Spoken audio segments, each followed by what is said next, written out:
On the outskirts of the remote village of Ravenscroft, superstition held sway. Tales of vampires and their thirst for blood were whispered among the villagers. The Quinton family, new to the village, dismissed these stories as mere folklore. Thomas Quinton, a rational man, believed in logic over legend. However, his wife, Evelyn, felt an unease she couldn't shake. She often found their daughter, Clara, staring at the full moon with a trance-like gaze. One fateful night, during a rare blood moon, Thomas heard a soft, melodic humming coming from the woods. Evelyn, sensing something was amiss, urged him to stay indoors. But curiosity got the better of Thomas. He grabbed a lantern and ventured out. The air grew colder as he approached the ancient oak, where the village's legends spoke of vampire congregations. Shadows danced around him, and the melodic humming grew louder until he saw her, Lady Seraphina, a vampire of haunting beauty, her eyes glowing crimson. "Welcome, mortal," she whispered, her voice like silk. Thomas froze in place, unable to move. As she approached, he tried to recall the tales that warned of her power, but his mind was a fog. "I've watched you, Thomas. Your blood calls to me," she said, baring her fangs.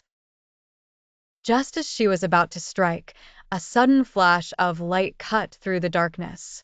Evelyn, armed with an old family relic, a cross-shaped pendant, stood firm.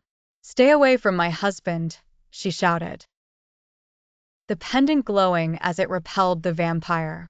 Lady Seraphina hissed and retreated, her form dissolving into smoke. Shaken, Thomas and Evelyn returned home, but the danger was far from over. Clara's trance-like state deepened, her eyes now mirroring the crimson of the blood moon. "It's her," Evelyn realized.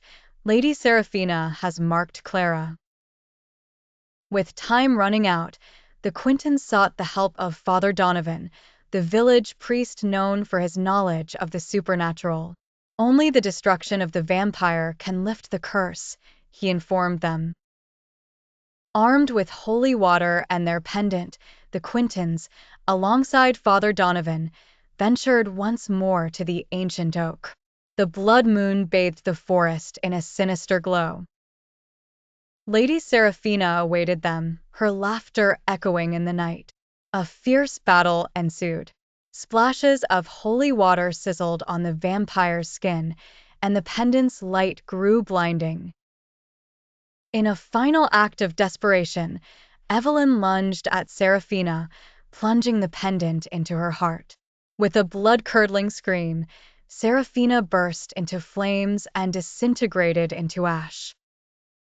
Clara's eyes returned to their normal hue, and the heavy atmosphere lifted.